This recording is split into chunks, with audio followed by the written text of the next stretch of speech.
नियोजित शिक्षकों की बड़ी जीत हुई है। वेतन में बीपीएससी शिक्षकों से होंगे आगे। नमस्कार दोस्तों, आज आपके लिए बिहार के शिक्षकों से जुड़ी हुई एक बड़ी खबर है। मुख्यमंत्री नीतीश कुमार के निर्देश पर नियोजित शिक्षकों को राज्यकर्मी बनाने की दिशा में तेजी से काम चल रहा है। लेकिन क्या आप जानते हैं कि नियोजित शिक्षकों का कितना वेतन मिलेगा? अभी तक कई गलत सूचनाएं सामने आ रही थीं, जिनसे शिक्षकों में असमंजस था।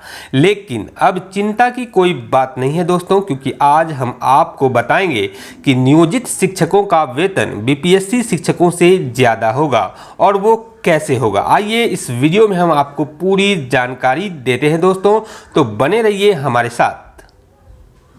इस वीडियो में हम चर्चा करेंगे कि फिटमेंट मैट्रिक्स क्या है, नियोजित शिक्षकों की वेतन श्रेणी क्या है, बीपीएससी शिक्षकों का वेतन कितना है, नियोजित शिक्षकों का वेतन कितना होगा, वेतन में क्या अंतर होगा और अन्य भत्ते और सुविधाएं क्या होंगी। दोस्तों, ये वीडियो उन सभी नियोजित शिक्षकों के लिए जरूरी है जो राज्यकर्मी बनने वाले हैं। आज हम आपके लिए लाए हैं एक बड़ी खबर, खासकर उन सभी नियोजित शिक्षकों के लिए जो लंबे समय से वेतन वृद्धि की मांग कर रहे थे।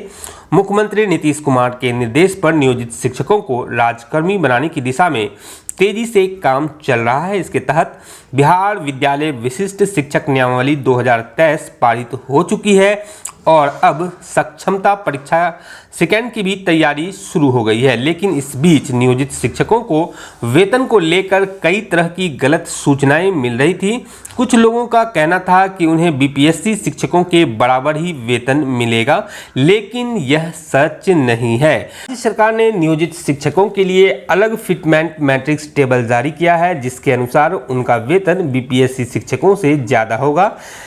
इस टेबल के अनुसार कक्षा 1 से 5 तक के नियोजित शिक्षकों की बेसिक सैलरी 33,200 रुपये होगी, जबकि कक्षा 6 से 8 तक के शिक्षकों को 36,500 रुपये और कक्षा 9 से 10 के शिक्षकों को 39,800 रुपये और कक्षा 11 से 12 के शिक्षकों को 43,100 रुपये मिलेंगे। इसके अलावा उन्हें महंगाई भत्ता, मेडिकल भत्ता, आवासीय भत्ता और पेंशन भी मिलेगा। तो कुल मिलाकर नियोजित शिक्षकों का वेतन बीपीएससी शिक्षकों से काफ़ी ज़्यादा होगा।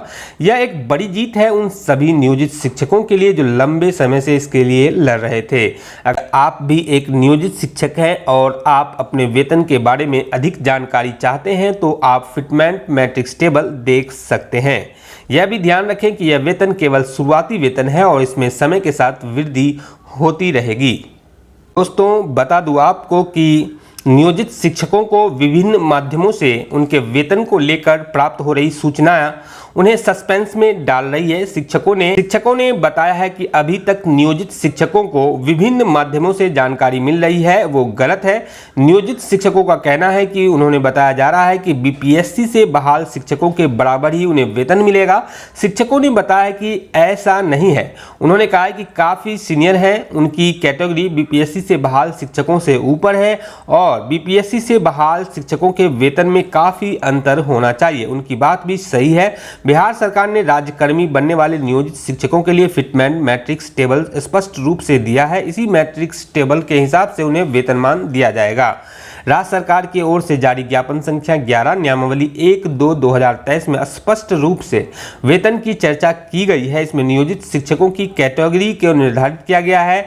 एनेक्सर ए में दिए गए फिटमेंट मैट्रिक्स टेबल के हिसाब से देखें तो नियोजित शिक्षकों का वेतन बीपीएससी से बहाल शिक्षकों से काफ़ी ज़्यादा होगा। राज्य सरकार ने कैटेगरी के हिसाब से यह व्यवस्था कर दी है, जिसमें राज्यकर्मी बनने वाले नियोजित शिक्षकों की बेसिक सैलरी ज़्यादा है।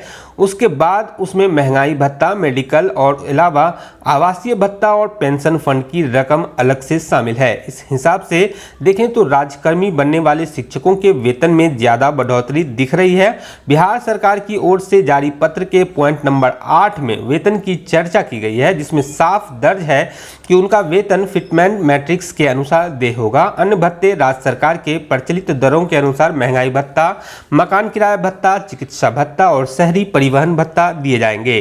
फिटमेंट मैट्रिक्स अनुलग्नक क के अनुसार होगा। उसमें यह भी दर्ज किया गया है कि फिटमेंट मैट्रिक्स इस नियमावली के अनुसार विशिष्ट शिक्षकों की नियुक्ति को इंगित करता है। दोस्तों, बता दूं आपको कि फिटमेंट मैट्रिक्स और राजकर्मी बनने वाले नियोजित शिक्षकों की असल में मिलने वाली बेसिक सैलरी के बारे में विस्तार से बताने जा रहे हैं। पहले यह समझ ले कि बीपीएससी से बहाल नवनियुक्त शिक्षक फिटमेंट मैट्रिक्स के कैटेगरी 1 में आते हैं, इसलिए बीपीएससी से बहाल शिक्षकों में कक्षा 1 से 5 तक के शिक्षकों की बेसिक सैलरी 25,000, कक्षा 6 से 8 तक के शिक्षकों की बेसिक सैलरी 28,000, कक्षा 9 से 10 के शिक्षकों की बेसिक सैलरी 31,000, कक्षा 11 और 12 तक के बीपीएससी से बहाल शिक्षकों की बेसिक सैलरी 32,000 होगी। इसके अलावे सारे भत्ते अलग से जुड़े होंगे। वही राजकर्मी बनने वाले नियोजित शिक्षक फिलहाल कैटेगरी 7 के अंतर्गत आते हैं। 2024 के जनवरी में वे कैटेगरी 8 में प्रवेश कर गए हैं। उस हिसाब से उनके बेसिक सैलरी बीपीएससी वाले शिक्षकों से ज़्यादा हो गई है। फिटमेंट मैट्रिक्स टेबल के कैटेगरी 1 में आने वाले बीपीएससी शिक्षकों की वेतन और मैट्रिक्स टेबल के कैटेगरी 8 में पहुंच चुके नियोजित शिक्षकों की बेसिक सैलरी में काफ़ी अंतर है। अब हम आपको नीचे टेबल के हिसाब से समझाते हैं कि राजकर्मी बनने वाले नियोजित शिक्षकों की बेसिक सैलरी कितनी होगी। दोस्तों बता दूं जनवरी के बाद महंगाई भत्ते के प्रतिशत में बदलाव हो गया है। अब बीपीएससी से बहाल शिक्षकों को भी 50% महंगाई भत्ता मिलेगा। राजकर्मी बनने वाले नियोजित शिक्षकों को ज्वाइन करने के साथ ही 50% महंगाई भत्ता मिलेगा। फिटमेंट मैट्रिक्स टेबल के अनुसार आइए जानते हैं कि कैटेगरी के हिसाब से कक्षा 1 से 5 तक के शिक्षकों के लिए बेसिक सैलरी क्या होगी। दोस्तों आप देख ही रहे हैं इस टेबल में सैलरी कितनी होगी। बेसिक सैलरी लगभग 30,750 रुपये होगी। महंगाई भत्ता 14,145 रुपये और आवासीय भत्ता आपका 4% या 8% या 16% होगा शहर के हिसाब से। दोस्तों मेडिकल 1,000 रुपया मिलेगा और न्यू पेंशन स्कीम के तहत सरकार का हिस्सा 6,285 रुपये और शिक्षकों का हिस्सा 4,489 रुपये होंगे।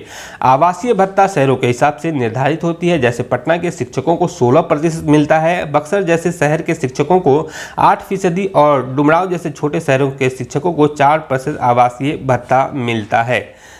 दोस्तों बता दूं नियोजित शिक्षक बहुत ही जल्द कर राजकर्मी बनने वाले हैं, इसलिए अब इस मैट्रिक्स के हिसाब से अपने हाथ में आने वाले वेतन का हिसाब लगा सकते हैं।